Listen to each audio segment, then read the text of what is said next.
College Math. Welcome aboard. We're going to go ahead and start on a new chapter today. Okay, we did a little bit of algebra review in this last video. And remember, that was some setup so that we could go ahead and be successful in this new chapter where we're talking about growth.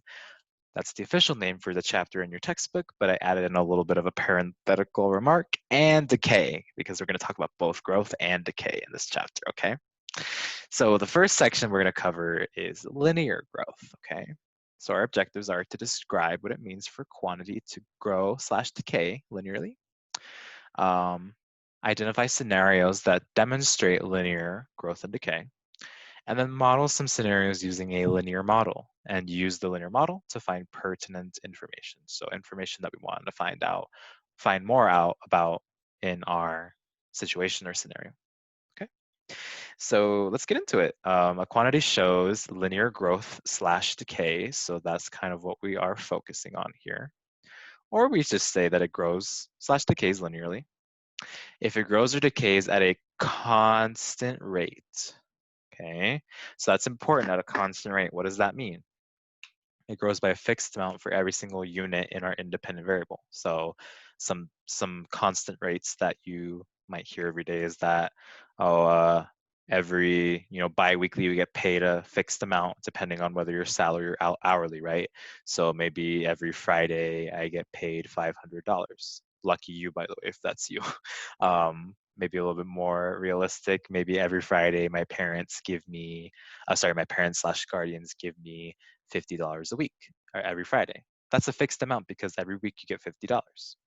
Another thing is maybe every day I text 10 friends, so 10 friends a day. It's a fixed amount. It does not change. It's the same amount every single day. Every day I spend $5 on coffee, or uh, you know, the it changes with situations, right? So it's a fixed amount, and that means that it's the same amount for every single unit of the independent variable. Sometimes that's time, sometimes that can be people, sometimes that can be objects, etc. It can change, okay? So we have a general model for it, and it's gonna look a little familiar, right? There's a reason why we did lesson C before this. So let's write it out and then talk about it. So we have y is equal to mx plus, why not? It's not b in this case, although we could use b, but we'll talk about why we use this thing called why not. Why not? Why not talk about why not? Okay, a little math joke for you. The reason why it's a math joke is because it's y. That little zero, we pronounce it as not, but it's this not. Okay, not. And that just usually, we use that subscript to refer to an initial value. And that's why we use why not, okay? Because why not represents the initial, I can't spell, initial value for the dependent variable, okay? Because dependent variable, because y is the dependent variable. Dependent variable. Okay, we think about m as our slope, but we're gonna also refer to it as our constant rate of change, because that's what we care about when we do linear relationships, a constant rate of change, right? That constant growth rate or that constant decay rate. And then x is our independent variable. Okay, now we're calling it why not, but don't let it stray you away. It is still technically our y-intercept, okay? The only difference is that it's not, the y-intercept is the value when x is equal to 0, but sometimes we're gonna set x equals 0 for something that might not be 0, right? Sometimes I might label x equals 0 for the year 2010. So then x is representing the years after 2010. Okay, and we'll look at that in our second example, okay, what that means. But that's kind of why we don't immediately just say, oh yeah, that's our y-intercept when we're talking about the growth model or the decay model, okay? So, and then maybe, this is kind of maybe clear information, but if m is positive, that means we have linear growth, right? Because positive slope means increasing. If m is negative, you guessed it, we have linear decay, because that means that our slope is negative, so the line is decreasing. Okay, let's do an example. All right, Maria has inherited a collection of 30 antique frogs from her grandmother. Where'd I go? There we go. Sorry about that. She visits swap meets and antique stores to try and grow her collection by 24 frogs each month. Okay, so the question is, how many will she have in 6 years? Now, one way we could do this is, well, we know we have 30 antique frogs to start with, and I gain 2 frogs every month. So every year, that's 24 frogs, and in 6 years, I'm going to gain 24 times 6. What is 24 times 6? What is that? Let's see. 144. So then 144 plus 30, that's going to be 174. 174 is our answer there. Now, not everyone can just quickly do that in their head. And to not make you feel any lesser than I did practice that a little bit to be able to just boom, that's the answer. We want to have a model that helps us to find this answer quickly without having to, because the brute force way is, okay, I know I gain 24 frogs every year because it's 2 frogs a month. So I take 30 and I add 24 6 times. Now we can do that, or we can try to find a model that will allow us to then find how many frogs she'll have in any given time period, okay? So let's find that model. Y equals mx plus y naught. So what's our dependent variable and what's our independent variable? Okay, our x, we're gonna go ahead and typically x is gonna represent, if there's a time unit, then we're gonna use x for time, because independent variables, time usually falls in the category of independent variable, okay? Time passed, right? So time, and in this case, we're gonna go ahead and since we wanna find an answer in years, we're gonna say in years. Okay, what is our y representing? The number of froggies, and we're doing it in green for frogs, right? And then our m, that's the rate of change. So I want to do number of frogs per year. How many frogs am I gaining in a year? Well, 2 frogs each month. So if I want to convert it to years, that's by 12, so 24. So my slope or my rate of change is 24. Okay, and what's my y naught? What's my initial value? I'm starting with 30 frogs, so 30. Okay, let's plug that all into our equation. Y and x are going to be variables that we leave alone because that's what we want to plug stuff into. So y is equal to 24x plus 30. Okay, now I can use this to find this answer. Plug 6 in for x because x is the number of years and of the time in years. So 24 times 6 plus 30. Oh, well, we already know that, right? Because we figured it out. It's 174 frogs. Okay, remember to always include your units when you're dealing with these kinds of problems that involve units, okay? All right, because this was 144, so 144 plus 30, 174. Okay, so now we have a quick little equation to use whenever we want to find different pieces of information. Like in the next one, how long will it take her to have a collection of 500 frogs? I don't know, I didn't practice a quick little dialogue like I did for the one above. So let's actually find this one, okay? We wanna find the amount of time it takes to get 500 frogs. So that's our y, that's the y here because y is our number of frogs. So we say 500 is equal to 24x plus 30. And this tells us that we need to solve for x. So let's subtract 30 on each side, minus 30, so we can undo that plus 30.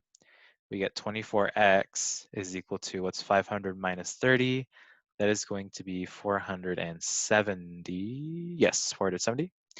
And then we just go ahead and divide 470 by 24. 470 divided by 24. That is going to make our x come out to, and actually I'm going to say, I don't know, I didn't just erase, sorry about that. X is about, approximately, 19 point, let's say 58, okay? So in about 19 and a half years, 19.58 years, she will have a collection of 500 frogs, okay? It's gonna be a little bit of time, but she'll get there eventually, right? Okay, so now you kind of see how that linear model helps us to find different pieces of information, okay? So now the nice thing about this problem is that it gave us most of the information, but that won't always be the case. So let's do one last example for this section to do kind of a case where you don't really have all that information to begin with, okay? So assume your family owns a car that depreciates, okay? When we say depreciate, that means that it, when we say depreciate, that means it value goes down. So the value of the car is going down. It's worth less every single year. Depreciates by a fixed amount of money each year, all right? So that's what depreciate means. Your family purchased this car in 2015 for $16,800. This year, the car is worth $12,000. So let's first, before we answer these questions down here, find a linear model. So y is equal to mx plus y naught, okay? So now here's kind of where we can change the definition of x, right? So far, we know x is gonna be years, but would it make sense, because we know in order to have a y-intercept, our x is gonna have to be 0. And if 0 is representing years, that means that 0 represents the year 0. There weren't any cars in the year 0. So maybe that's not a good idea. We probably shouldn't say just years, right? I think a better idea, because when did you get the car? You got the car in 2015. So let's say years since 2015. Okay, because now what does x equals 0 represent? 0 years since 2015, so that represents the year 2015. So then how am I going to represent the year 2020? Because that's this year. That's going to be how many years after 2015? 5. So that's going to be represented by x equals 5. Okay.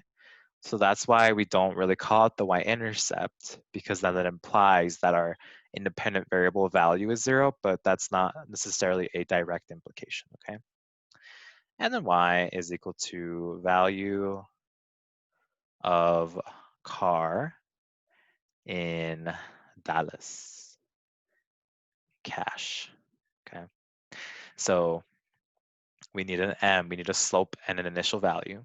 Well, if we say x is the year since 2015, then whatever our y value is there is our initial value, because that's when it began. So we know our y naught, our y sub 0, y naught, is going to be 16,800. And now we need to find a slope. Well, we can kind of, we can work with these numbers a little bit. We can convert these to ordered pairs. So we know one of our ordered pairs is 0, 16,800. And we can change this information into an ordered pair as well. We know that this year is 2020, and that we figured out is represented by the x value 5, because 2020 is 5 years after 2015. And in that year, or in this year, it's worth 12,000. Oh, we have 2 points, and we know how to find the slope between 2 points. So let's do that. So 12,000 minus 16,800 divided by 5 minus 0. Okay, and that means the denominator is just going to be 5. So when I do 12,000 minus 16,000,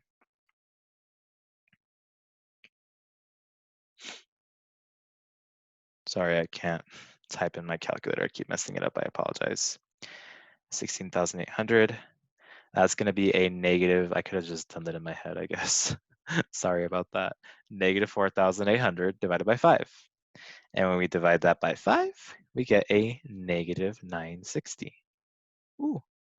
So then what does this slope say? This slope says that our car goes down in value by $960 a year, right? And it's negative, and that matches up with the fact that we're depreciating. The value is decaying, okay? So our linear model is, dun, dun, dun, dun, if I can pick my color, y is equal to negative 960 x plus 16,800. And we can now use that to find out more information. Okay, so how much is our car worth in 2022? Well, first, how many years after 2015 is 2022? That is 7 years. So our x is 7. Okay, x equals 7 represents the year 2022. Okay, so let's plug in 7. Negative 960 times 7 plus 16,800. Okay, what is negative 960 times 7? That is negative 6,720 plus 16,800. Okay, when we add that, we get $10,080. Okay, so that's how much our car is worth in 2022. So let's do a complete sentence. In 2022, our car is worth $10,080. All right. One last part. In what year will the car be worth nothing? Okay, that's something to always think about. When is our car going to be completely worthless? Hopefully never. So when is it worth nothing? That means that the value is at $0. So that means our y is going to be 0. So 0 equals negative 960 x plus 16,800. Okay, subtract over 16,800. Okay, and we get negative 960x is equal to negative 16,800. Divide over negative 960. Sorry, I am scrunching it downward. X is equal to whatever we get from that division. 16,800 negative divided by 960, also negative. That's going to be 17.5. Okay, now the 0.5, that just tells us we're in the middle of a year. So it's 17 years, 17 and a half years after, didn't mean to zoom in, after 2015. So that's not, 17 and a half is not our answer because we want to figure out in what year. So we take 17 and add it to 2015, okay? And that gives us the year 2032. Sorry, had a little bit of a brain fart. The year 2032.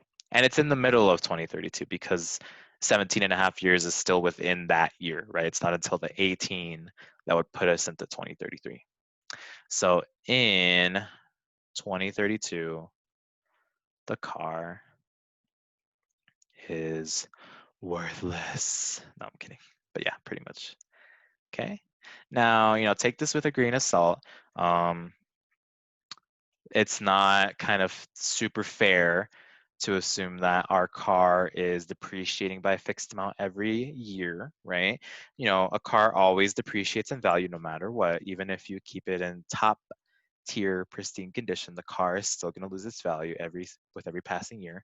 I mean, heck, if you go to a dealership and you purchase a car, the second that you drive that car out of the dealership, it is already worth way less than you bought it for. Okay, so now there's a lot of things that go into car depreciation. Not going to get too technical, mainly because also I don't know that much information either. But some things to know about what affects depreciation is how many miles you put on your car, the condition you keep on your car. So are you constantly doing maintenance on it? Are you doing oil changes? Are you making sure the brake pads are good? Do you need to replace the brake pads, the tires, etc.? Any damages the car might have sustained, any damages from like weather, so like flood damaging, etc., right? So there's a lot of things that go into depreciation, but for the sake of practicing our skills, our math skills, we're gonna We assumed in this problem that it was a fixed amount every year. And who knows, maybe sometimes that kind of all adds up or evens out to being a fixed amount every year. Okay, so hopefully you kind of see now why we did lesson C, because a lot of this is very similar. We have slope-intercept form, very similar form, but now we just call it a general linear growth decay model because that really is what it is. That's kind of why we learn linear equations in school.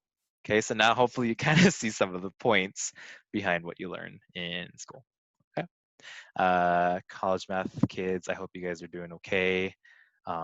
Thank you for all the work you're putting in so far. We're in chapter 4. We started in chapter 1, so we've made it pretty far. Okay, I'll see you in the next one where we talk about some exponential growth. Okay, see ya.